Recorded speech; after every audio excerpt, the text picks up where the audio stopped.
Well, good morning, church family. Our pastor's being a distraction to some of you, so I apologize. We are so excited to worship with you guys this morning.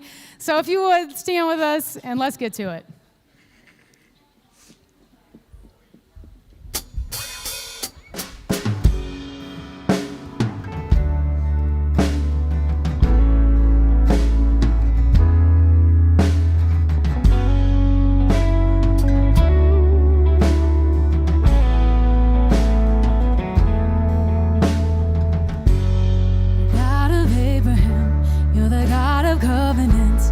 Faithful promises,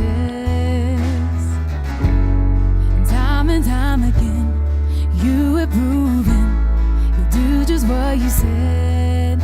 Though the storms may come and the winds may blow, I'll remain steadfast and let my heart learn when you speak a word and it will come to pass.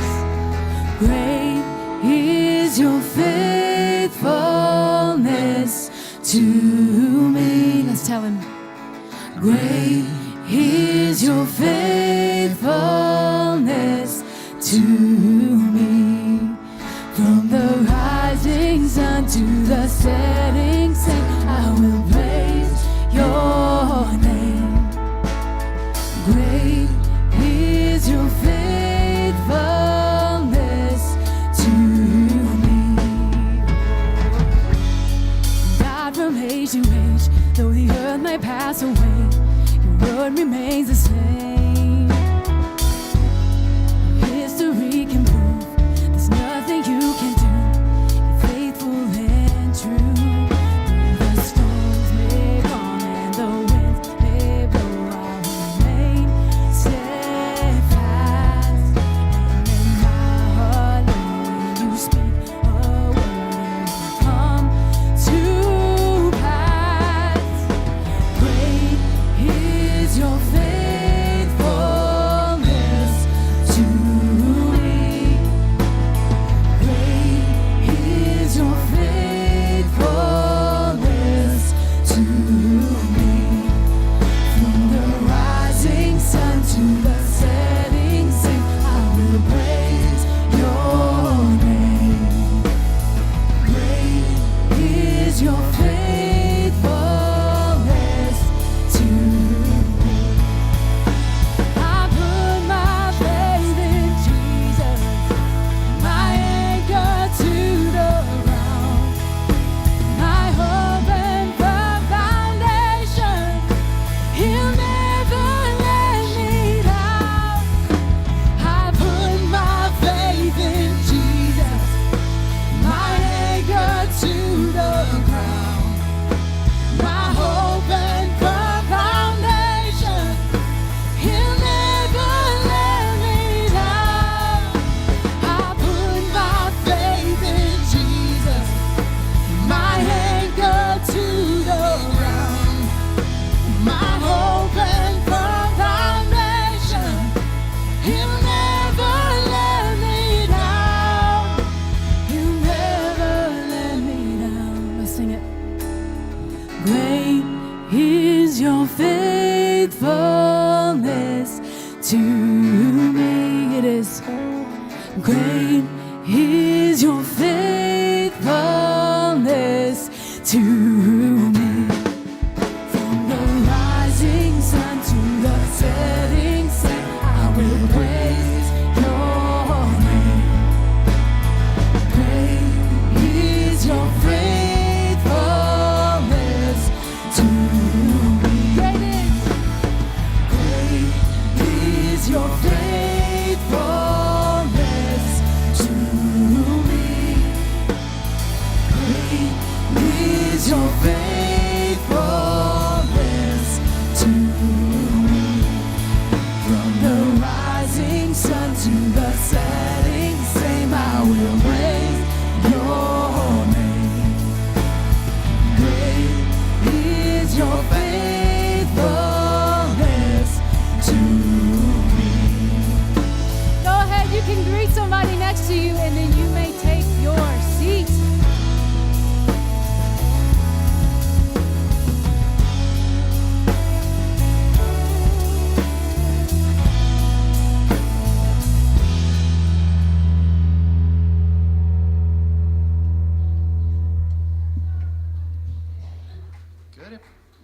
Hello, there we go.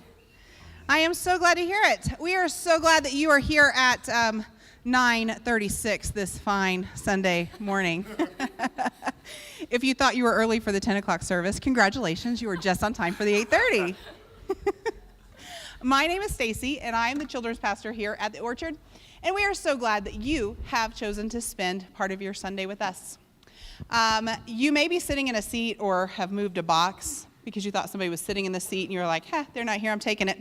No, that's not what these are for. These are Operation Christmas Child boxes, and I encourage you to take 1 or 10 and fill them up for some precious little kiddos all over the world who may not get anything else this year.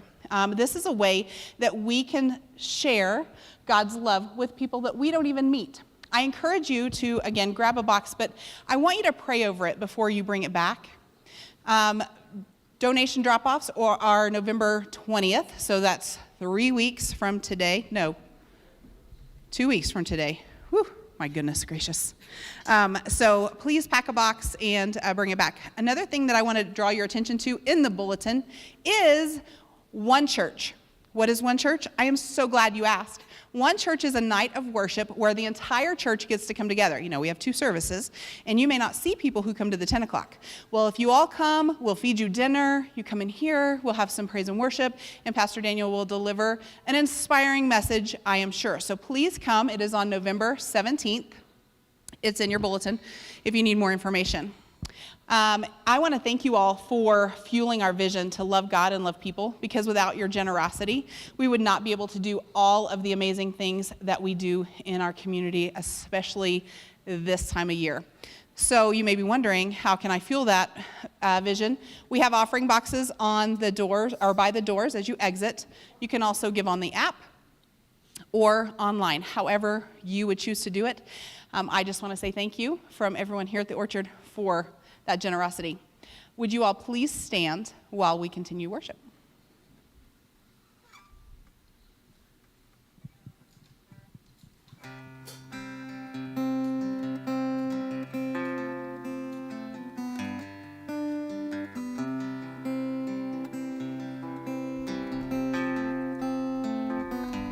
Let me be filled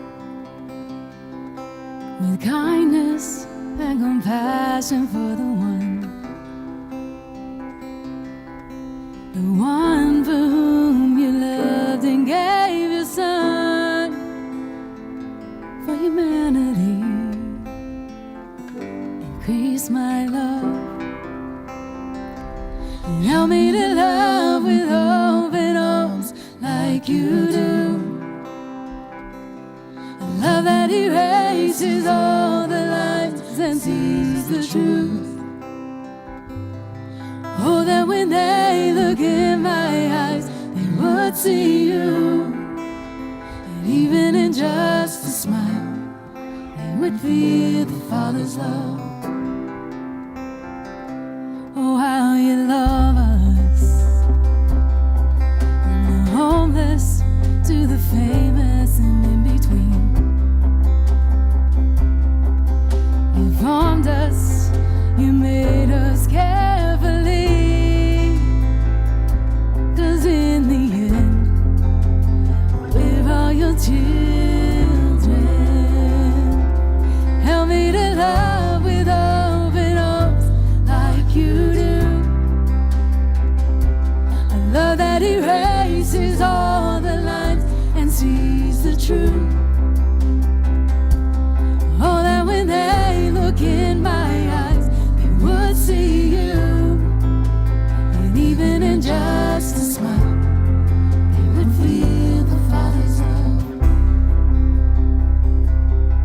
So that all my life tell of who you are and the wonder of your never-ending love. Oh, let all my life tell of who you are.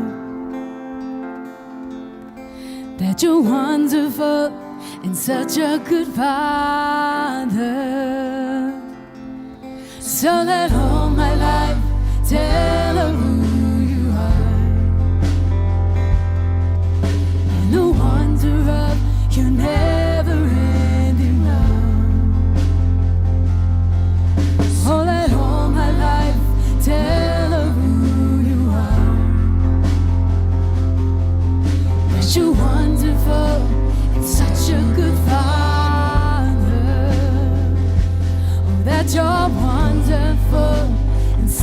could find her.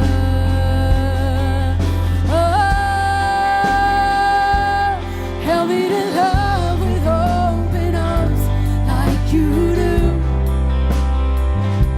A love that erases all the lines and sees the truth. Oh, that when they look in my eyes, they would see you. And even in just a smile, they would feel the Father's love.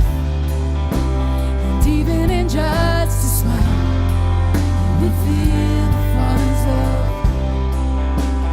And even in just a smile, they would feel the Father's love. Oh, Father, show us how to love like you do. Show us what that truly, truly means.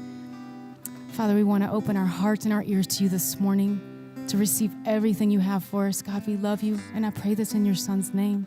Amen. You guys can be seated. Good morning.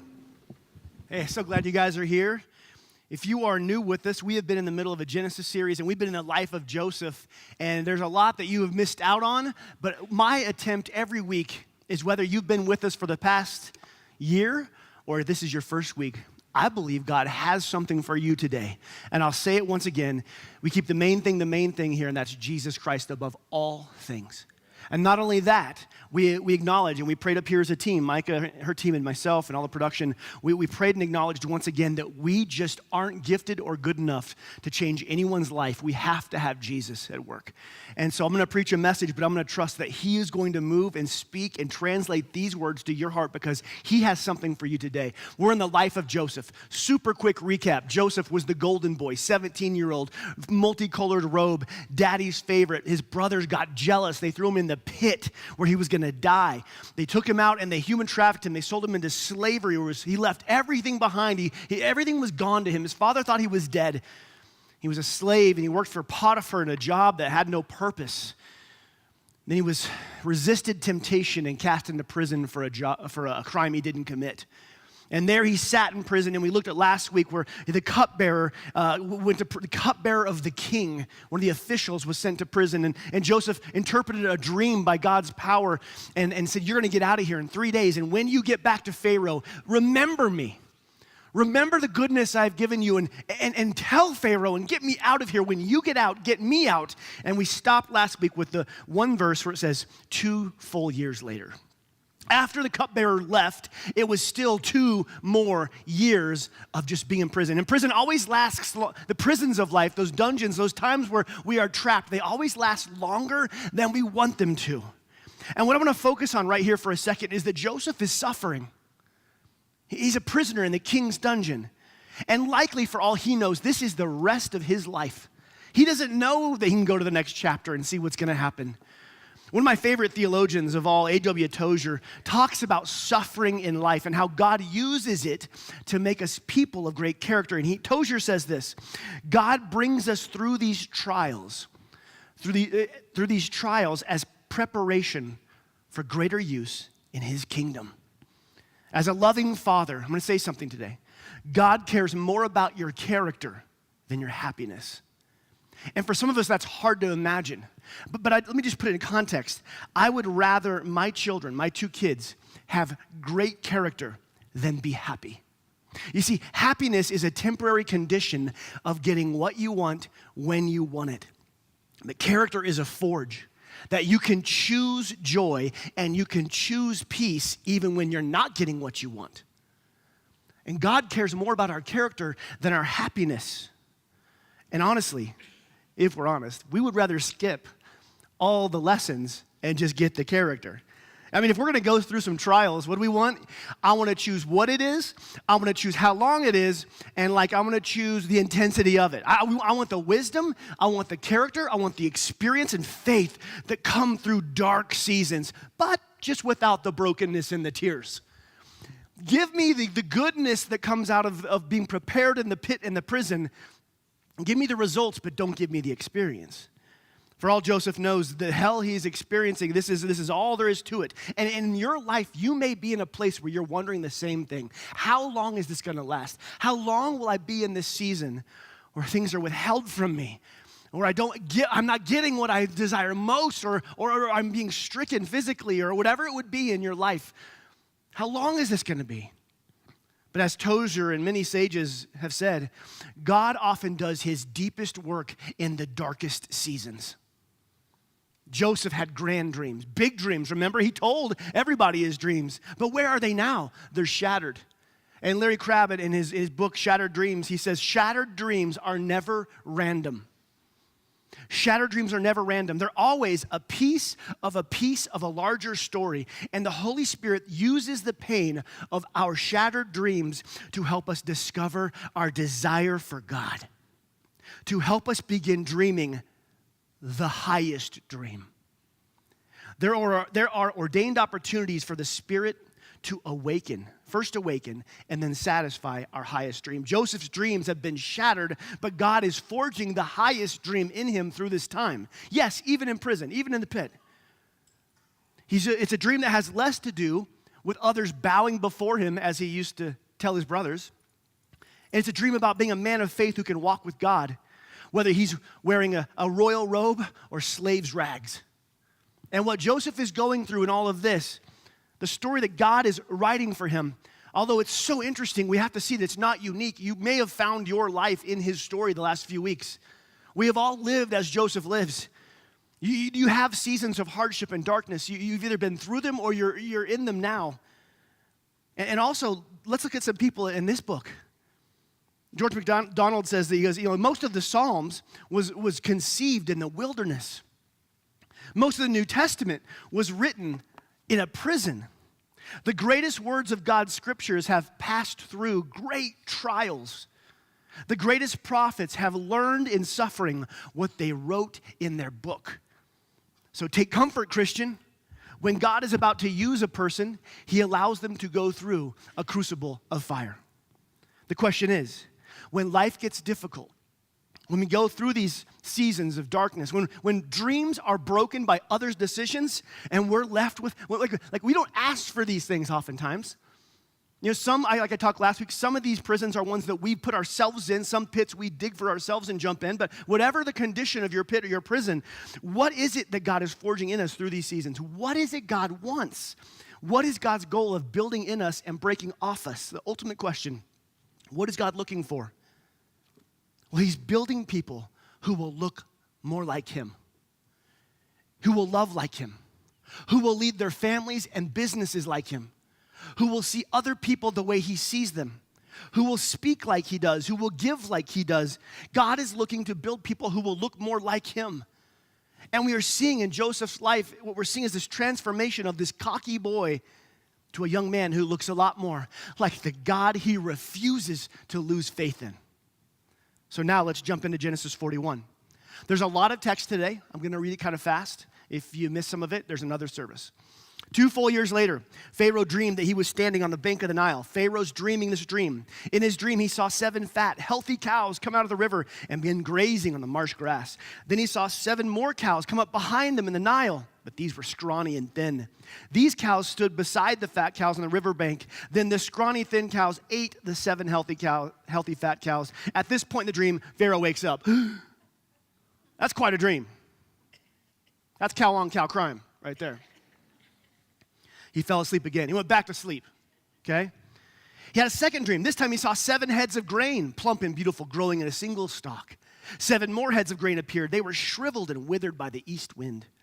And these thin heads swallowed up the 7 plump, well-formed heads, and Pharaoh woke up, and again he realized it was a dream. The next morning, Pharaoh was very disturbed by these dreams, so he called for all the magicians and all the wise men of Egypt. Ancient Egypt, like many cultures, but especially Egypt, we know this from some of their writings, they believed that dreams were sent from the gods, and they had an entire group of people who, if you had a dream, they would record your dream in a catalog, and they would watch your life to see what came of it. Like, I dreamed I was falling last night, or whatever it would be, and they would say, well, does he fall at some point? They would record. They thought dreams were from the gods. And dream interpretation became a spiritual practice where these pagan priests would go through rituals to interpret the dreams of kings and queens. Without divine insight, though, it was merely humanity.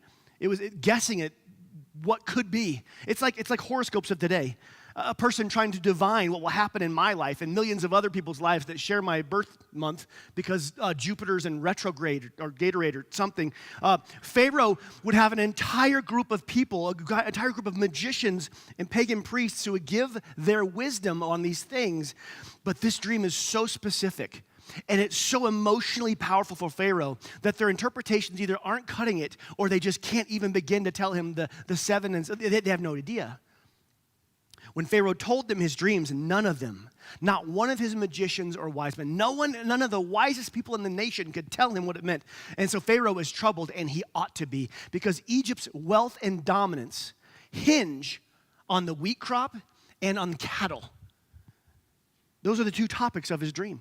And the cow is also the symbol for one of their goddesses, Isis. So is Isis sending me a dream? Our wheat and our cattle, they're going to leave us? What's happening? But we know who's sending these dreams. It's God. God's sending him these dreams for a reason.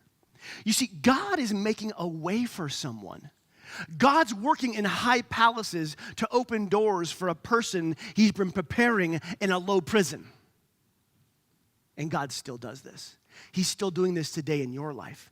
God has been working in you so that at some point he can call you up into a new place to work through you in a new way. God has been forging faith and character into your life so that you can be trusted when you're leveled up. God has something prepared for each of us, but the person you are today isn't yet prepared for that position. He will prepare you for the purposes that he wants to position you into. The hard part is, like Joseph, the preparation most often comes in trials. Verse 9, finally the king's chief cupbearer, we've met him before. He just happens to be in the throne room with some wine. Oh no, today I've been reminded of my failure, he told Pharaoh. I was supposed to tell you about a guy. What was it? His name was Joseph, and it was, I think, 2 years ago. Yeah, verse 10. Some time ago, you were angry with the chief baker and me, and you imprisoned us in the palace of the captain guard. One night, the chief baker and I each had a dream, and each dream had its own meaning. There was a young Hebrew man with us in prison who was a slave of the captain of the guard, and we told him our dreams, and he told us what each of our dreams meant. And everything happened just as he had predicted. I was restored to my position as the cupbearer, and the chief baker was executed and impaled on a pole. I mean, how much is this dream troubling Pharaoh? We know how much, because he immediately summons a slave, a prison slave. Verse 14, Pharaoh sent for Joseph. Now right here, put yourself in Joseph's shoes. You have been in prison for a long time. You've been in here many years. 2 years since your hope of the cupbearer left. Your life is the definition of monotony. In prison, everything happens the same way every single day. It's Groundhog Day, the worst Groundhog Day ever. You wake up, you put on your slave garments that morning. You need to get things prepared for the captain of the guard who will come in, and then you have to go make your rounds and care for the prisoners. You've done this every day. You will continue to do this every day. Your life is stuck on repeat. You've been forgotten. You've been forgotten by your parents. You've been forgotten by your brothers. Been forgotten by Potiphar and his devious wife. Been forgotten by the cupbearer, obviously. How long have you been down here? You don't even know. You're not even counting. And then you hear the doors open on the outer doors, an indication that the captain is here.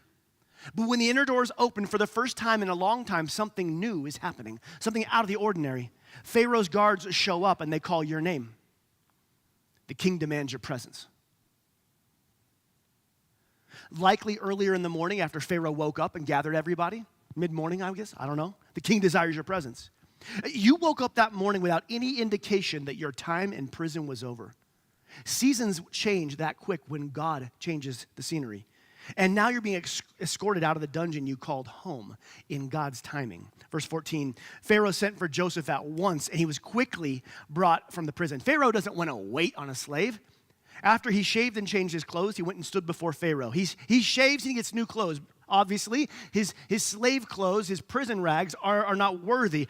Also, Egyptian men in that culture shaved their entire heads and faces completely. They'd be buried in an iron beard sometimes, but they would shave. They found Pharaohs buried with jewel-encrusted solid gold razors. So all through the afterlife, I guess they could just keep, shaving their head or whatever. Joseph has this Duck Dynasty flea-infested beard from a prison cell, He's not acceptable. The dream was so pressing, so Pharaoh wouldn't want to wait long. And so you're bathed, you're shaved, and you're dressed and being led in a white linen garment toward the throne room, likely probably within an hour. From prison to outside the throne room in an hour. I mean, can you imagine? You've gotten so used to the dim lighting of the dungeon that you're blinking at the reflection of all the light off the gold that you're now seeing. You've been accustomed to the smell of men locked inside captivity, and now there's the smell of the court's incense. You've been familiar with the chorus of groans and tears of pain in that prison for years, and now you're hearing the soothing instruments of the court minstrels.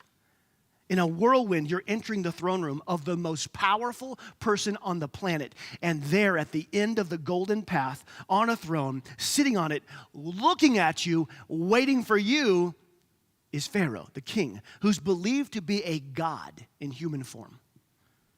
You're brought forward and you bow low. Pharaoh, verse 15, then Pharaoh said to Joseph, I had a dream last night, but no one here can tell me what it means. But I've heard that when you hear about a dream, you can interpret it. Pharaoh was obviously distressed by this dream because he's bringing slaves from prison to come tell him. He cuts right to the chase. He just gets right to it. In other words, let's not waste time. If you can't do it, let's move on. Now think of all that Joseph has been through to get him to this golden, gilded place that he now stands. Think of where he stood before to get him to this place. The pit of despair, God was with him. The pain of slavery, God was with him. The purposelessness of Potiphar, God was with him. The years in prison, God was with him. And now here in the palace, what does Joseph know? What's the only thing Joseph knows? God's with me. Now, is he nervous? Why wouldn't he be? I would be nervous. It's human to be nervous. I bet he's wondering what in the world's going on. I bet he's internally praying to God. But we see in Joseph's next answer that he is not who he was as a kid. He is not who he was in the pit. He's not who he was with Potiphar, and he is not who he has been in the prison. When asked if he could interpret dreams, and if he can, this could be his ticket out of prison. How does he answer? Verse 16, it's beyond my power to do this. Now usually you go, oh, yeah, let me see if I can help you. Because you're looking to get out. Yeah, I'll do what I can. He just says, it's not in my power to do this.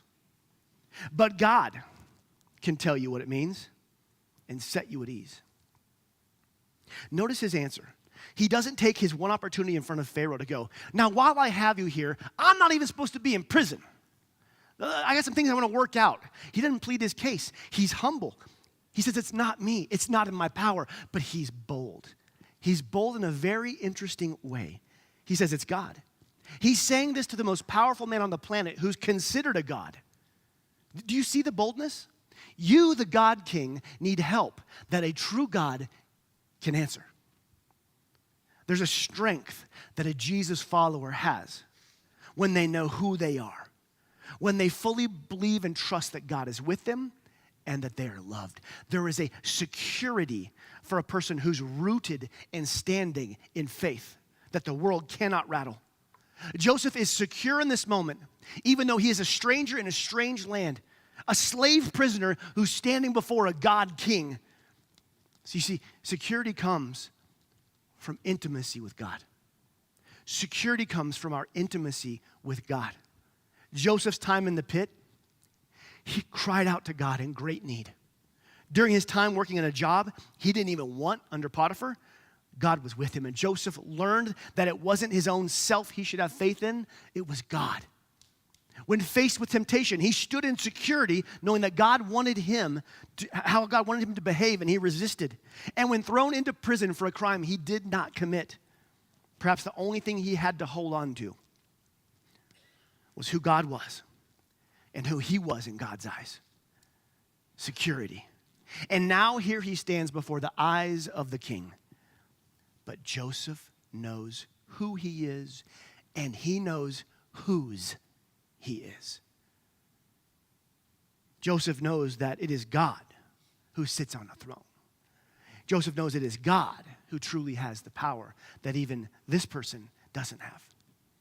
17, So Pharaoh told Joseph the dream. Pharaoh tells him of all the 7 cows, the healthy, the unhealthy, the grain, all of it. 25, we skip down, Joseph responds, both of Pharaoh's dreams mean the same thing. God is telling Pharaoh in advance what he's about to do. Pharaoh is a God king, yet he's limited, and God is telling Pharaoh something prophetic here. Something's going to happen in the future. Joseph continues to tell him the interpretation as God gives it to him. The 7 healthy cows and the 7 healthy heads of grain represent the same 7 years of prosperity.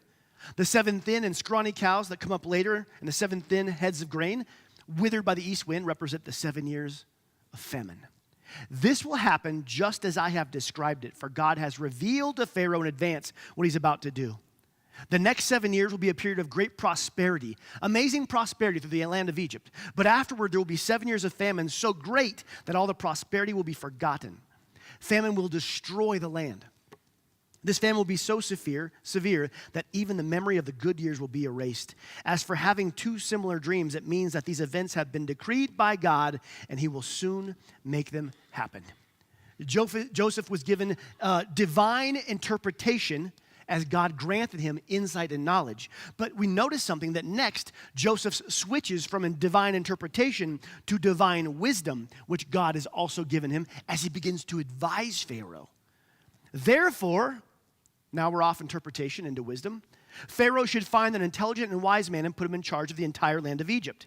Then Pharaoh should appoint supervisors over the land and let them collect 1/5 of all the crops during the 7 good years. Have them gather all the food produced in the good years that are just ahead and bring it to Pharaoh's storehouses. Store it away and guard it so there'll be food in the cities. That way, when there is enough to eat, when the 7 years of famine come to the land of Egypt. Otherwise, the famine will destroy the land. Your kingdom will be ruined, Pharaoh, if you don't do this. If you follow the blueprint I just gave you, you will have a kingdom in 14 years. If not, you will not. It's a bold move by Joseph. He wasn't asked his opinion. He wasn't requested of him. But I think when he gave the interpretation, it landed so true in Pharaoh's heart that he wanted to hear the wisdom. In fact, verse 37, Joseph's suggestions were well received by Pharaoh and his officials. And so Pharaoh asked his officials, can we find anyone like this man so obviously filled with the Spirit of God? Then Pharaoh said to Joseph, since God has revealed this meaning of the dreams to you, clearly no one else is intelligent or wise as you are. All the wise men, all the magicians gathered. It could have been me. Something has happened here. You see, none of the pagan spiritualists or any of them had any clarity, any wisdom. And Joseph, when asked, he made it clear, didn't he? I don't have the power to do this. Only God. So Pharaoh is forced to recognize there is someone at work beyond his normal Egyptian culture. This God that Joseph speaks of and informs Joseph is powerful, is effective. The literal Hebrew here says, the Pharaoh goes, this man is filled with a divine spirit. I don't think that Pharaoh converted to God and Yahweh at this moment, but he does understand there's someone working right here that is powerful. More powerful than anybody he has. More powerful than even himself, the God King. Someone so powerful they would send him a future prophetic dream. Pharaoh recognizes his power and wisdom. It's alarming and threatening. It's going to be his entire kingdom. And what do powerful people do when they see more power? Well, he wants it. Pharaoh says, you'll be in charge of my court, Joseph, and all my people will take orders from you. Only I, sitting on the throne, will have a higher rank than yours. Potiphar said to Joseph, I hereby put you in charge of the entire land of Egypt. Again, an hour ago, he was in charge of what kind of moldy bread was for breakfast, right? Pharaoh removed his ring from his hand, placed it on Joseph's finger, the signet ring that you would seal orders and the sign, the signet.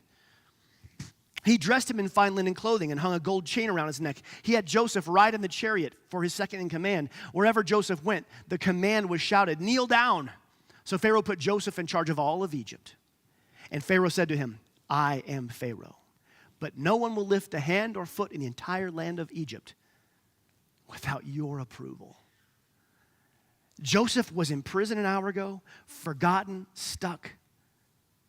Wondered if he'd ever have any goodness in his life left.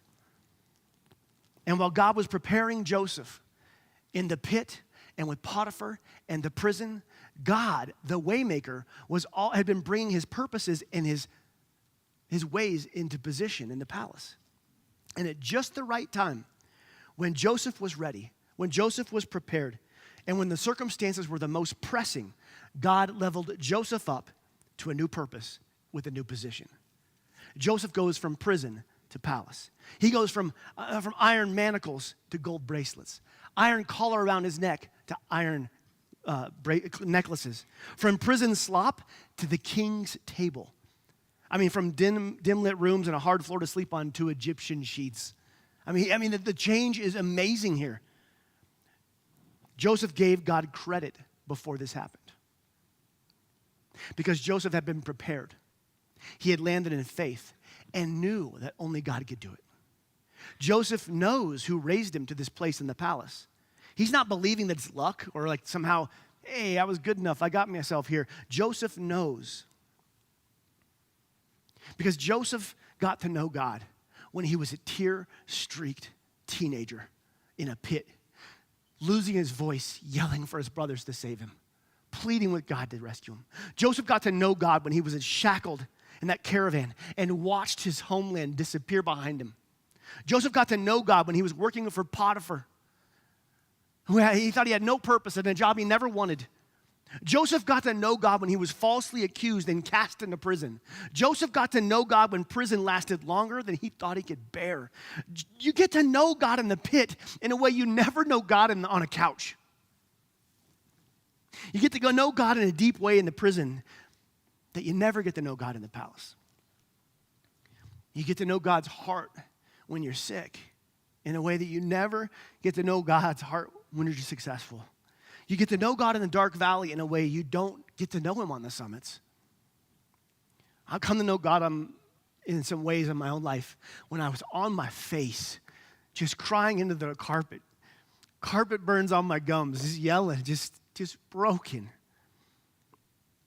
I've learned and got to know a God in those places I didn't know when I was standing and smiling. I've come to intimately trust the heart of God. Not because things went right for me, but because things went wrong for me. And he was there with me in the brokenness and in my tears. And my children, if they only knew their daddy's heart when days were good and when they were successful and they had good grades and they won their games, they wouldn't know their daddy's heart. They wouldn't really know me.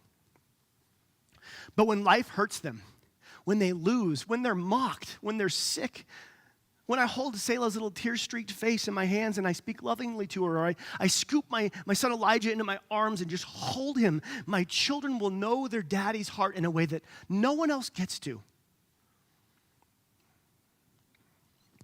And it's when our life hurts and we are in our Father's arms, we learn trust and faith in ways we would never learn them.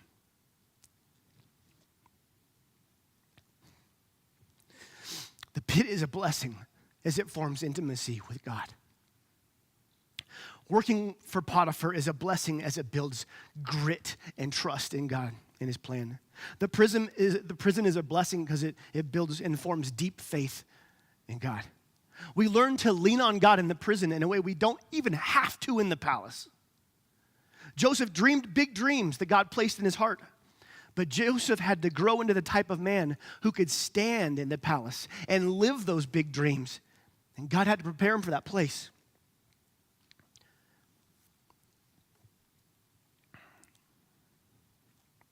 When I was in my 20s at the mega church, I was on a walk with the head pastor who was mentoring me.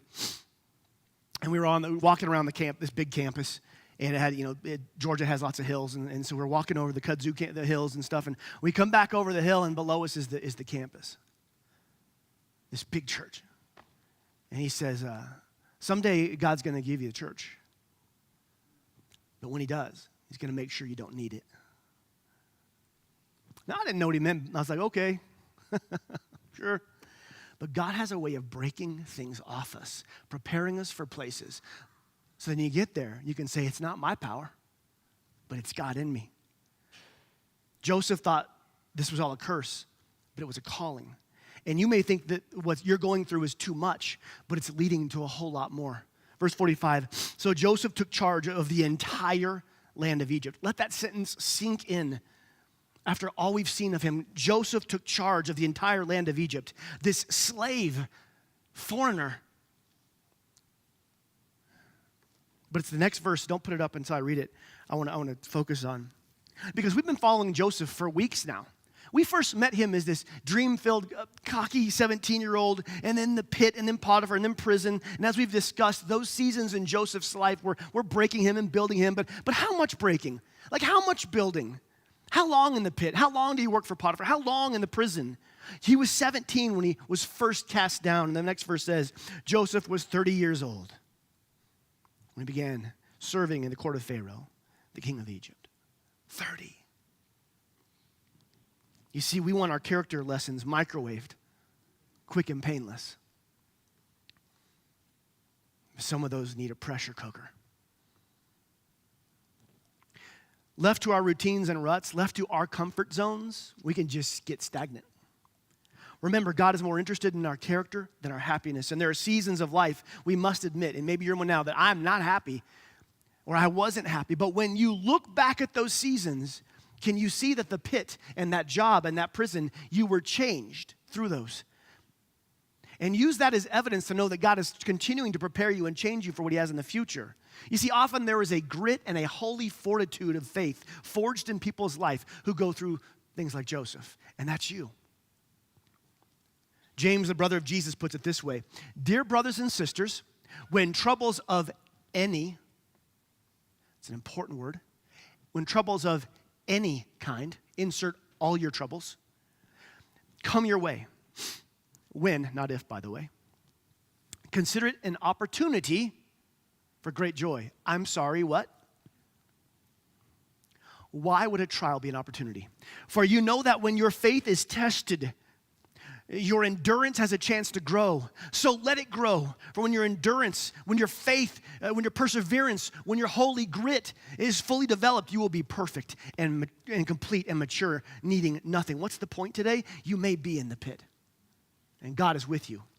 You won't be there forever, and he is shaping something in you. You may be in the monotonous job of Potiphar, lacking purpose, wondering what you're doing here. God's with you. He won't have you there forever, and he's building something in you. You may be in the prison. God is with you. You won't be there forever, but the testing of your faith is forging a steadfastness within you. Your season will change. It will change. Don't lose heart. Don't lose faith. Don't cave in character, and don't forget that God is with you. Your pit isn't the end. Your time with Potiphar isn't forever. Your prison won't always hold you. And more than that, like Joseph, God is actually preparing you. Romans 8:28. We need to know this. This is one to memorize. This is one to bank on. And we know that God causes everything. What? I'm sorry. We know that God causes everything to work together for the good of those who love God and are called according to his purpose for them. Orchard, whatever you're in right now, whatever trial or valley you're in, remember the life of Joseph. Remember that this season will pass. Remember that he's preparing you for what's next. Sink your heart into this verse. Let this verse sink deep into your life. Know that God causes everything to work together for the good of those who love God and are called according to his purpose. Do you love God? You do. He has a promise for you. If you love God, it says he has a promise for you in your pain. And if you've come to faith in Jesus, then you are called to his purpose. And if that's true, that means you can stand in faith. Put that verse up one more time, Gary. It means you can stand in faith on this verse, knowing that God won't let your hardest season or painful moments happen for nothing. You know what he's going to do? He's going to redeem them. He's going to use them. He's going to build you up because of them. He's going to break some things off you through them. But God will not waste those seasons, and they will come to good. And we're going to see in Joseph's life in the coming week just what God does with the hardest parts of his past. And God is also weaving your story, your pain, your glory, your victories, all of it. He's weaving it together for the good in some ways that you cannot expect.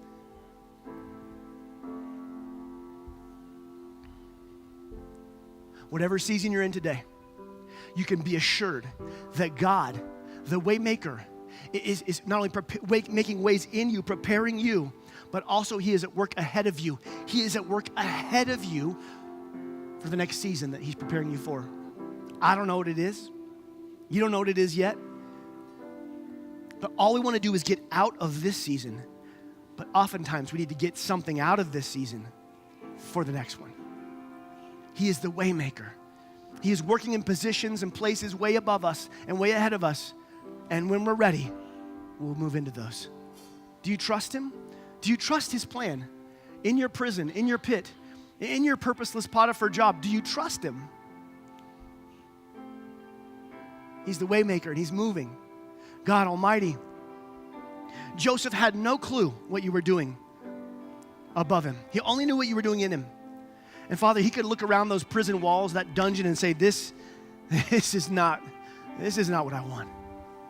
But God, you were at work in a way he couldn't see. And even when Joseph couldn't feel you working, even when he couldn't see it, you were at work. And Father, for every person in here today, you are working right now ahead of them. And so, Father, I pray you would give us perspective to see that you're preparing us right now in those seasons. In Jesus' name, amen. Orchard, will you stand with me? And will you sing from your heart to the God who right now is at work, not only in you, but ahead of you? Let's rattle heaven this morning, okay? Let's wake up the 10 a.m. service right here, all right?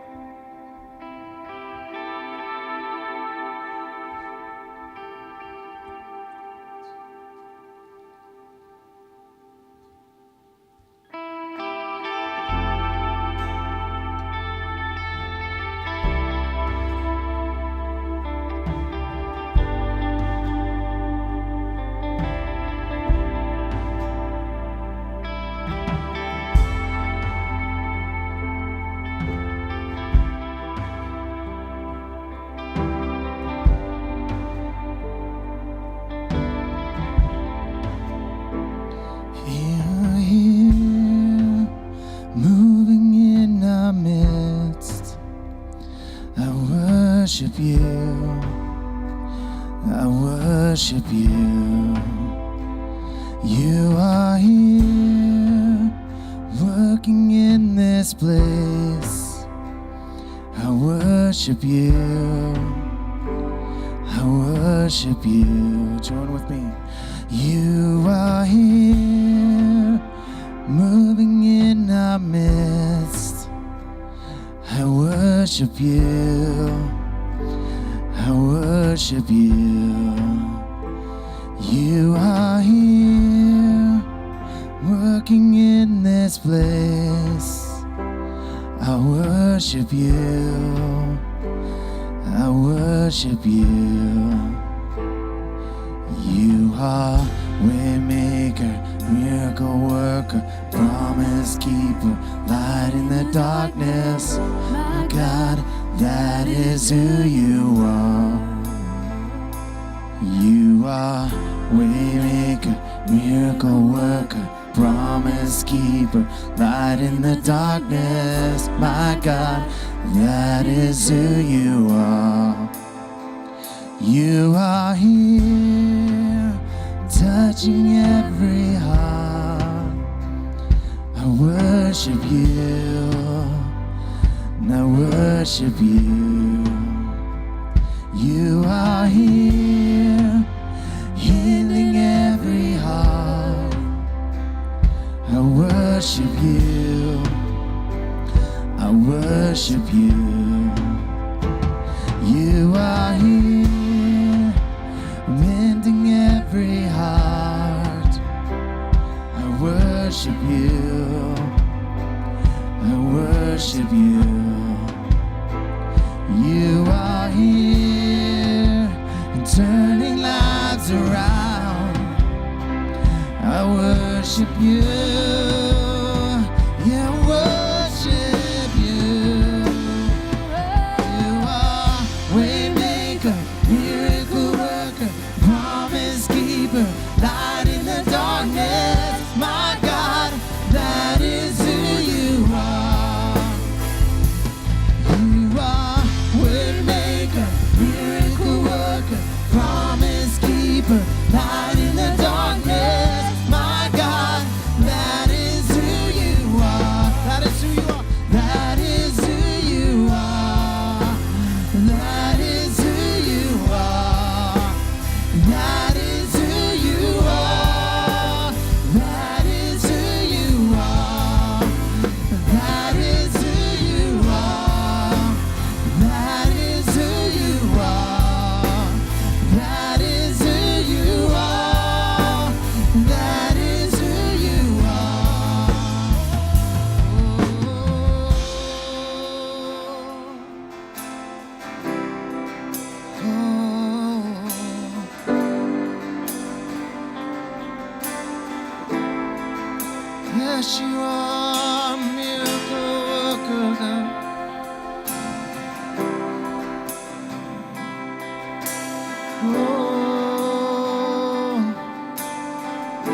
see it.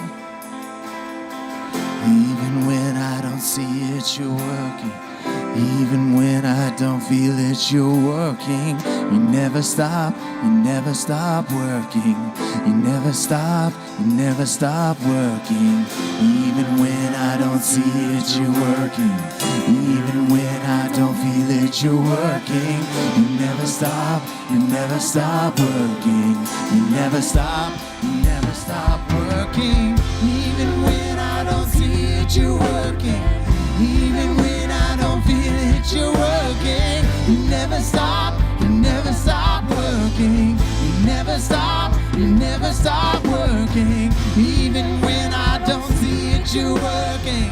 Even when I don't feel it, you're working. You never stop working. You never stop.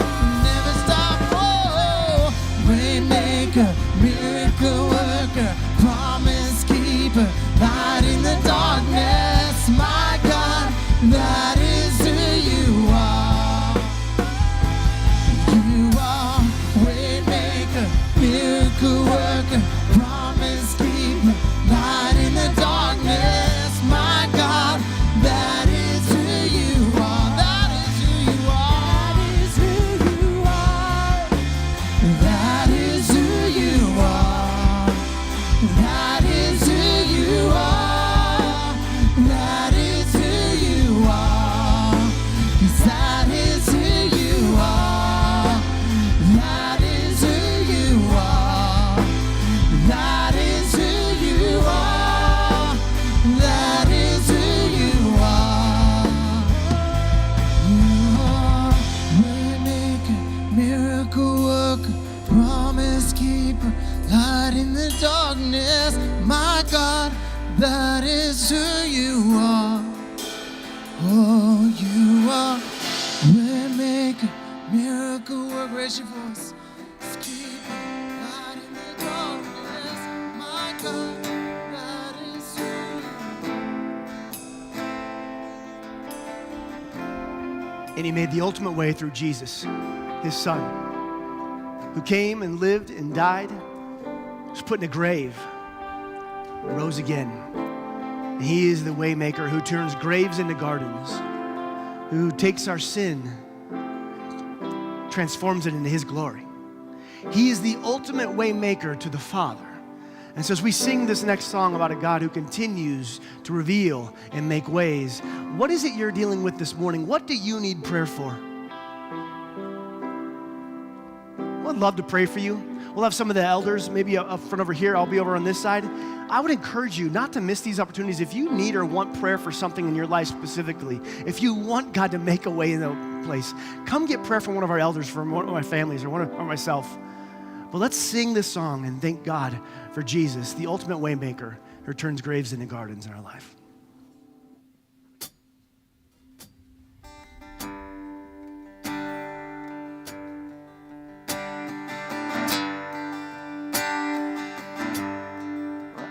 Searched the world, but it couldn't fill me. Man's empty praise and treasures of fame are never enough. Then you came along and put me back together. Every desire is now satisfied here in your love. Oh, there's nothing better than you, Lord. There's nothing better than you, Lord. There's nothing, but nothing is better than you. Well, I'm not afraid to show you my weakness, my failures and flaws. Lord, you've seen them all, and you still call me friend. 'Cause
glory.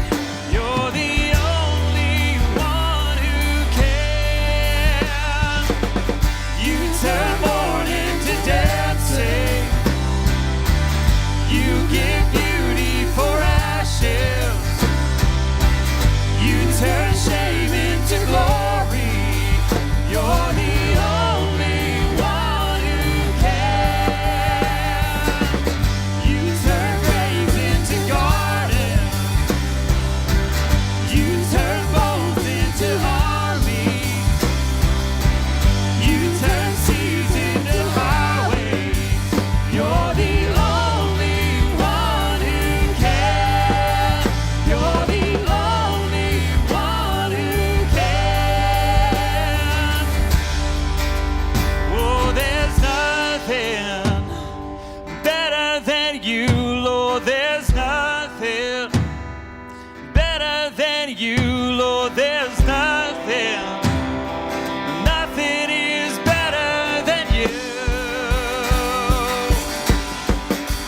Oh, there's nothing better than you, Lord. There's nothing better than you, Lord. There's nothing. Nothing is better than you.